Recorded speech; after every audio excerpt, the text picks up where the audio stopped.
95% programmed by 35 is such a brutal sentence. That is basically a spiritual punch in the face. But I get why it lands, because it feels uncomfortably true. Still, 95% sounds a little too clean, you know?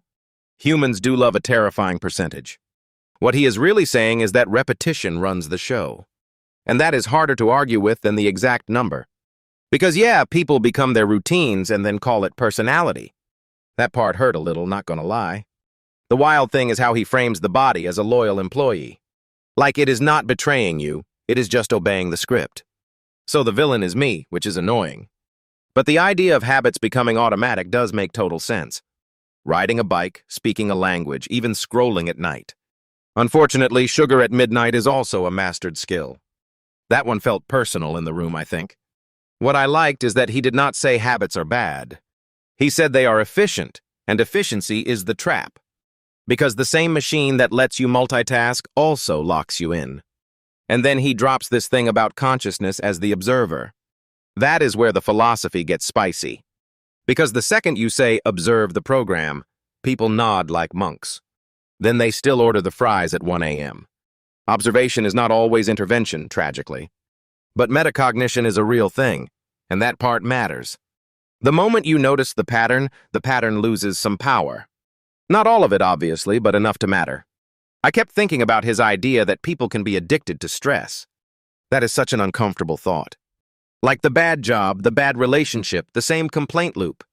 People hear that and immediately get defensive. But what if the familiar pain is still a kind of comfort? Yeah, because change means losing the identity built around suffering. That is a huge part of this conversation. He keeps coming back to this idea that personality creates reality, which is a wild claim if you say it too fast. But if personality is just thoughts, behaviors, and emotions, then okay. Change those inputs and you are not the same person anymore. That is very inconvenient for the victim narrative, by the way. But maybe that inconvenience is the whole point. The responsibility piece is where people get mad, though.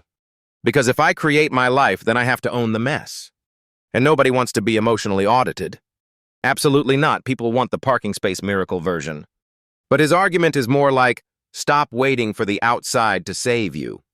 That part is actually powerful when he says it plainly.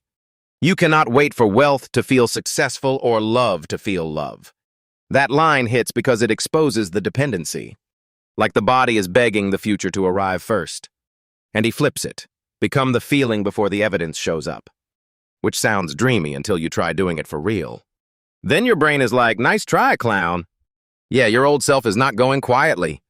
That is why his meditation angle matters to the framework. He is basically saying repetition plus emotion equals wiring. Learn it, rehearse it, feel it, repeat it, and it becomes embodied. I do think the body-brain loop is more mysterious than people admit. But he moves from mystery to certainty very fast. Like, sir, you went from possible to growing a thyroid back. That is where the room probably split in half. Some people hear that and think hope, others hear it and think red flag. And honestly, both reactions are understandable. Because the examples he gives are extreme, almost too extreme. But even if you ignore the biggest claims, the smaller claims still stand. Better sleep, better mood, less reactivity, more discipline. That alone is already a huge life upgrade. And then there is the piano experiment, which I loved. Because that is where the conversation gets more grounded. Mental rehearsal changing brain scans is harder to dismiss. Athletes do it, musicians do it, performers do it, everyone does. Except ordinary people call it daydreaming and keep failing. Right. We romanticize the process only when elite people do it. The actual point is that the brain practices what the mind rehearses. And that makes your bad habits feel less like fate. Which is good news and bad news because now you have work to do. But at least the work is not random or mystical in the cheap sense. It is structure, attention, emotion, repetition, and environment. I also liked the part about teaching it back to someone else. Because explaining something forces the wiring to become real. If you cannot explain it, your brain is still renting the idea. That is actually a disgusting but perfect metaphor. It also makes the workshop model make sense. You do not just absorb, you practice, repeat, and embody. And then comes the hardest part, not reverting when life pokes you. That is where his relapse into the old self idea feels real. Because one argument, one trigger, one lonely night, and boom. Suddenly, the enlightened version of you is gone, apparently. One missed evening and the empire collapses. But I do think he is right that consistency matters more than intensity. Like, can you become familiar with the new self enough times? That is the real challenge, not a single heroic moment. One big decision is nice, but repetition is what edits identity. And maybe that is the most useful part of this whole conversation. Not the miracle claims, but the discipline underneath them. The idea that your future is rehearsable. Because if that is true, then your worst habits are not destiny. And that is a pretty empowering place to end for today. We are going to keep digging into the parts that feel believable and the parts that do not. Next episode gets into the tension between healing claims and hard evidence. The part that gets me is how fast a habit becomes identity. Once it feels like personality, people stop questioning it. Then they call it just how I am, which is such a dodge. But I do think that dodge is where a lot of people live. That is the uncomfortable truth in this whole thing. He is basically saying repeated thoughts become automatic biology, which is rude because it means your inner monologue has consequences. Like the brain is not just vibing in there. It is wiring itself around what you keep feeding it. And the wild part is he keeps coming back to awareness. Not motivation, not inspiration, awareness. Which sounds simple until you try catching yourself mid-pattern. That is where everybody gets exposed, honestly. You think you are choosing, and then you are just replaying. But do you buy the stronger version of it, though? The part where belief alone starts changing serious illness? That is where I start leaning back in the chair. Because the framework about habits is one thing, healing claims are another. Still, I get why people cling to it when nothing else works. When your life is broken enough, almost any door looks worth opening. And that is maybe why his message lands so hard. He is speaking to people who are already desperate for a second draft, which is a terrifyingly honest way to market transformation. But it works because people do want permission to believe. The better question is what part is psychology and what part is promise. And I think he is trying to blur that line on purpose. Sometimes that is inspiring, sometimes it is messy. But the discipline piece survives even if you strip all the mystical language away. Repetition, attention, rehearsal, emotional association. That is just training, but for your inner life. Which is actually a very good pitch if you think about it. Because most people already know how to practice externally. They just never apply that same logic to behavior. They wait for a mood to change before they act differently. And then act surprised when the mood never shows up on time. That part is so human it hurts.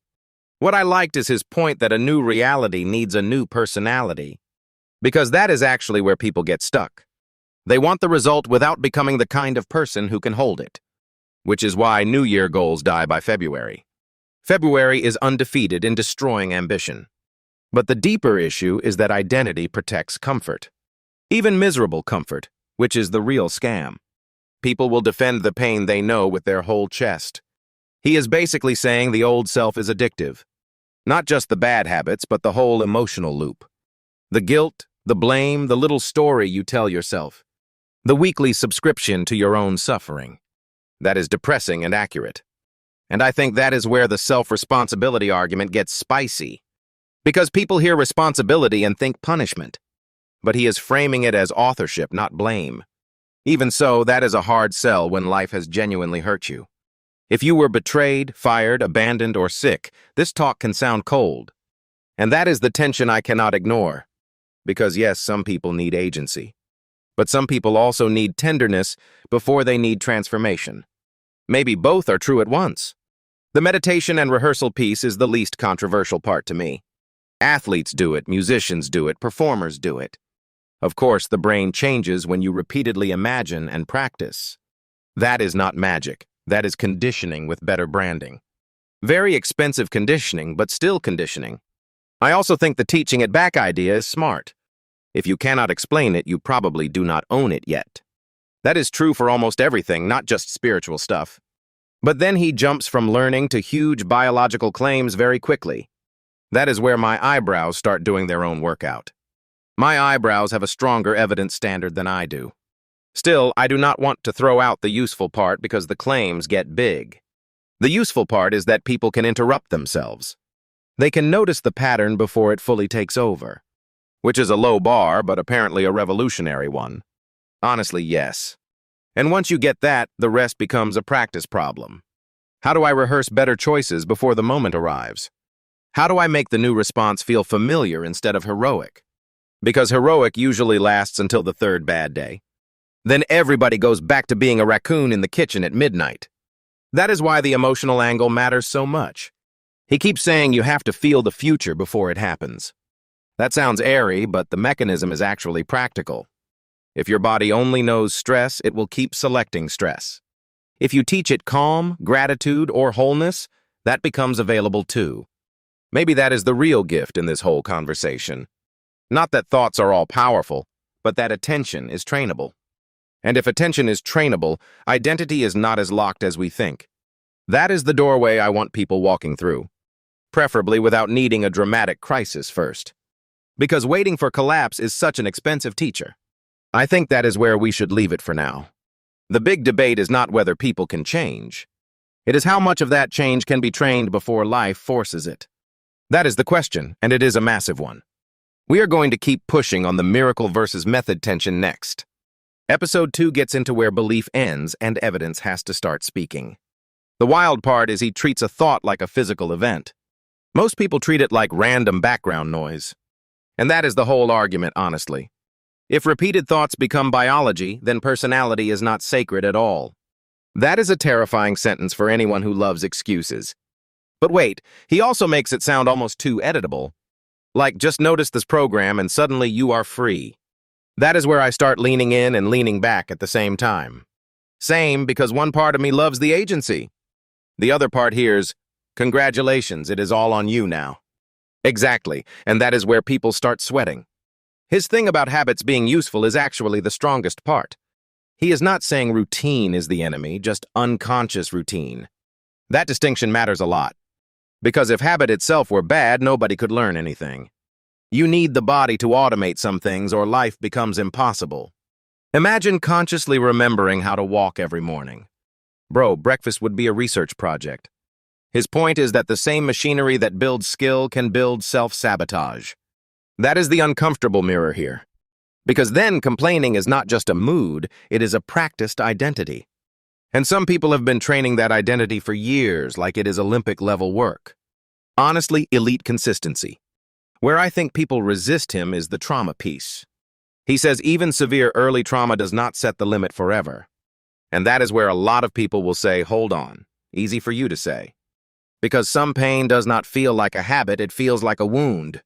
But then he keeps coming back with examples of change anyway. That is the part that makes his audience so intense. People are not just listening, they are hunting for proof. Yeah, they want the impossible to get caught on camera. And then he gives them stories that sound almost too extreme to ignore. Cancer reversals, Parkinson's, MS, spinal injuries, even the thyroid story. That one is the kind of claim that instantly splits a room. Right, because people hear that and either lean forward or shut down. And I get why he is careful to tie it to science language. He keeps saying research, biology, gene expression, metabolites. He is basically trying to keep the mystic from wearing a lab coat and running away. That is actually a perfect way to put it. The science framing is doing a lot of work here. Because without it, this becomes pure inspiration content very fast. And he clearly does not want that label. He wants transformation to sound trainable, repeatable, almost mechanical. That is why the mental rehearsal stuff is so central. He basically turns imagination into a gym membership. New biceps, same brain. The piano experiment is such a clean example. Practice physically or rehearse mentally, and the brain changes either way. That part actually makes intuitive sense. Athletes already know this. Musicians already know this. Performers already know this. The real jump is when he says you can use that for your personality.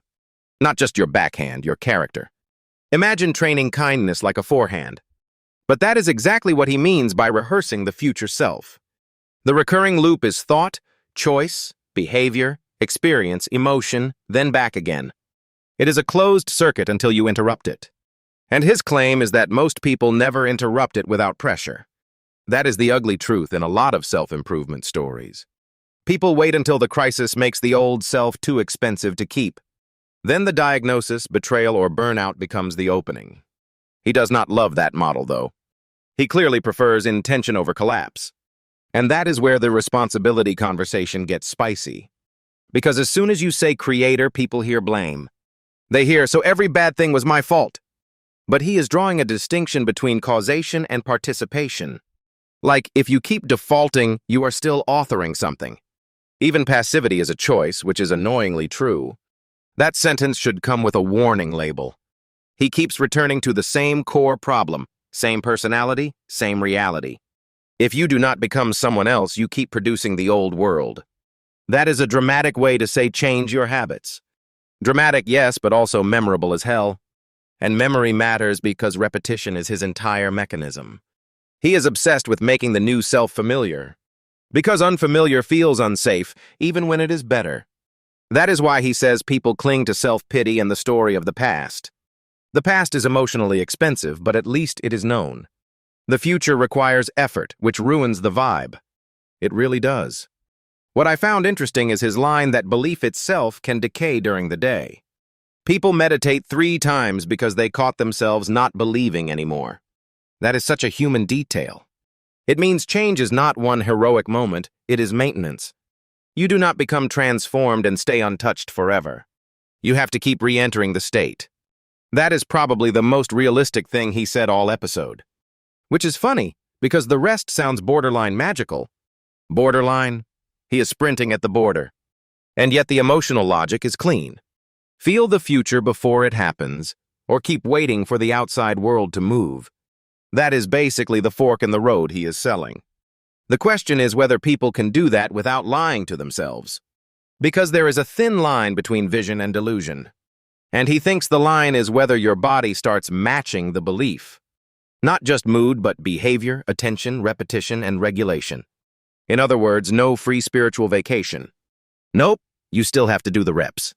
That is why I think his strongest appeal is to people who are already tired. They are not looking for a cute quote. They want a method. Something to do when the old self gets loud again. And if nothing else, the method is useful as a discipline for attention. Attention is the real currency here. More than motivation, which is famously unreliable. Motivation is basically a flaky friend. Attention, repetition, and emotional rehearsal are much sturdier. Even if someone rejects the bigger claims, that part still lands. You can see how a person would use it to interrupt self-defeating loops. Like the midnight sugar thing, or the messy travel thing. Bro almost accidentally confessed live to being a chaos goblin, and then immediately got a neuroscience diagnosis. But that is useful because it makes the theory practical. He is saying, rehearse the version of you who already handled it well. Then your body stops treating the old impulse like destiny. That feels like the real thesis of the episode. Not that transformation is easy, but that it is trainable. And trainable is a much bigger promise than inspirational. Which is why people keep arguing about him. He is too concrete for mystics and too mystical for purists. A dangerous place to stand, honestly. But incredibly good podcast territory. We should leave it there because the next fight is the hard one. Where does evidence actually start, and where does belief become self-hypnosis?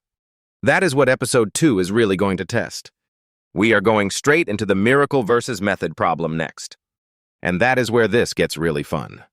The wild part is he makes habit sound almost like gravity. Like if you keep falling the same way, don't act surprised. That is annoyingly persuasive because it hits everyday life instantly. But he also jumps from habit to healing like he's skipping 3 bridges. That is the tension, though, because the mechanism is one thing and the claim is another. I keep getting stuck on the idea that most of us are running on autopilot.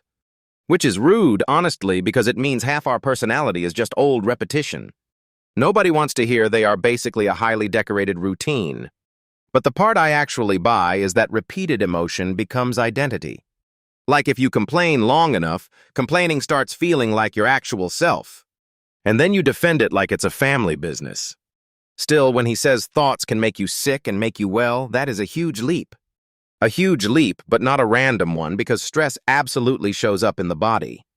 The more controversial thing is when he starts talking like the body is almost obeying belief. That is where the guy at the science table starts clearing his throat. Right, because now we are in the zone where people either clap or throw a shoe. But even if you strip away the miracle language, the self-regulation piece is real. The idea that you can rehearse a new response before life forces one on you is powerful. That part I love, because it turns change into training instead of fate. And training is way less romantic than transformation, which is probably why it works. He keeps saying people need crisis, but that feels a little too dramatic to me. I think he is partly describing how most people change, not how they must change. That distinction matters because otherwise everything becomes trauma or nothing. And honestly, that can become its own trap. Some people start auditioning for a deeper wound just to justify growth. Brutal, but yes, the suffering Olympics are real. What I found more convincing was his point about teaching the body through repetition. Mental rehearsal, emotional rehearsal, then the behavior starts feeling normal, which is basically the unglamorous version of becoming a different person. The piano example helps, because at least there is a clean comparison. Imagining and doing can both change the brain, and that is not nothing. But the moment he extends that to stage 4 cancer, the room changes. That is where hope gets dangerous if it outruns evidence. Exactly, because hope can inspire, but it can also pressure people into blaming themselves. And that is the dark edge of this whole philosophy. If you are not careful, wellness becomes a moral exam. Like, congratulations, your pancreas has failed because your mindset was lazy. That is exactly the kind of sentence that makes people leave the room. Still, I do think his stronger claim is narrower. Change your state, change your choices. And if choices repeat, they become identity. That is actually a very clean loop. My issue is he sometimes speaks like intention alone is enough to defeat biology. And biology is not some polite intern waiting for your vision board. Biology is a savage little manager. But I will give him this. Most people never actually practice a new self. They want the identity without the repetition, and that is fantasy. So the useful takeaway is simpler than the mythology. Notice the script. Interrupt the script. Rehearse the next script. That is a real practice, even if you do not buy every miracle claim. And maybe that is the honest middle ground here. Not cynicism, not surrender, just a better operating system. That is probably the cleanest place to land on it.